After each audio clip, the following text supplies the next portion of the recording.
संदेश जनता के नाम आपका।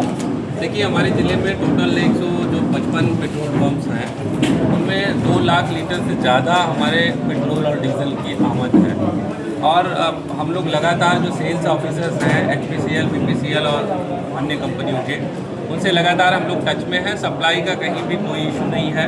जिन पेट्रोल पंप्स में वो लोग डिमांड दे रहे हैं वो अगले दिन सप्लाई भी हो जा रही है। तो मेरा सभी राजगढ़ वासियों से अपील रहेगा, भ्रामक जानकारियाँ सोशल मीडिया पे शेयर ना करें।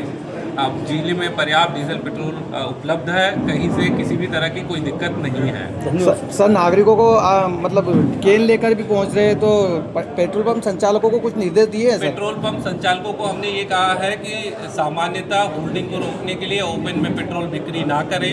किसान को अगर किसी भी तरह की ज़रूरत लग रही है अपने इंजन के लिए या अन्य संसाधनों के लिए, उसमें वो किसानों का सहयोग कर सकते हैं, लेकिन ओपन बिक्री के लिए मना किया गया है। चलिए।